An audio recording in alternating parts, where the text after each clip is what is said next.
हाँ बच्चों, आज हम क्लास 7th की वर्कशीट 25 करेंगे और बहुत ही इंटरेस्टिंग वर्कशीट है ये आपकी। इसमें बोला गया है प्राणियों में पोषण। पोषण का मतलब है भोजन का लेना और एक जटिल प्रक्रिया है कि कैसे हमारे शरीर में भोजन पचता है। इससे सभी बच्चे ध्यान से इसको सुनेंगे और देखेंगे। पहले हिंदी मीडियम में, उसके बाद इंग्लिश मीडियम में हम करेंगे इसको।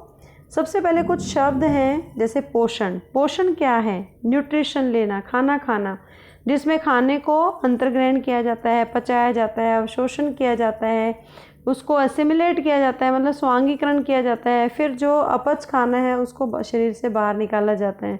तो पोषण में सारे प्रोसेस हैं, जितने भी जटिल प्रक्रियाएं शामिल हैं। उसके बाद आता है पाचन तंत्र, डाइजेस्टिव सिस्टम।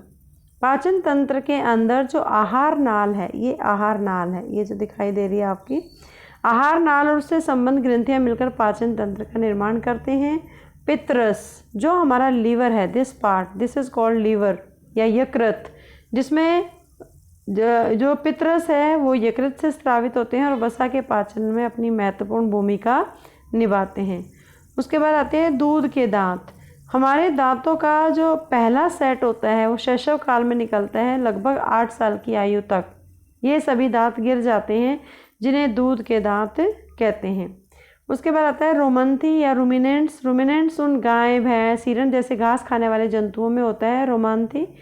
और पादाब होता है अमीबा के अंदर, वो अपनी कोशिका पर उंगली के समान अस्थायी प्रबंध निकालता है, जिन्हें पादाब या कृत्रिम पाव भी कहते हैं।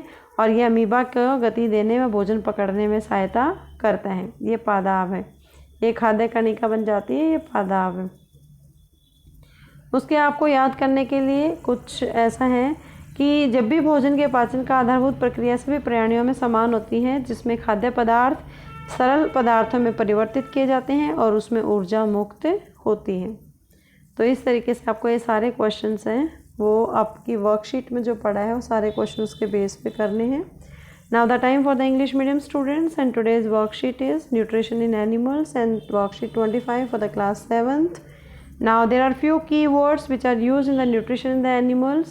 First of all, what is nutrition? It is a complex process involving ingestion, digestion, absorption, assimilation and egestion.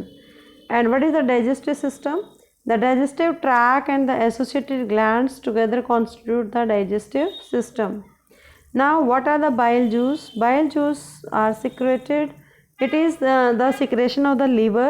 This is liver, the largest gland of the body, which help in the digestion of the fats, that is called ingestion.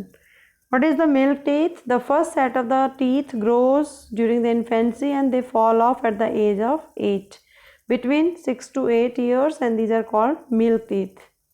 Now ruminants, the grazing animals like cows, buffaloes and the deer are known as ruminants. Next keyword is pseudopodia, that is present in the amoeba. It is a temporary finger-like projection of the cell of amoeba that are called pseudopodia or false feet, and this is pseudopodia. This part is called pseudopodia or false feet. This helps in the movement of amoeba or to capture the food. Now one thing that you have to remember through this worksheet, that the basic process of digestion of the food is release of energy, same in all the animals. Either the cow or the buffalo or the deer or maybe the human beings or amoeba, any animal, the ultimate aim of the digestion is to get energy, or digestion of the food also taking place same in all the animals. So on the basis of the worksheet you have to do all these 4 questions in your notebook. Keep watching Super Vigyan. Thank you so much.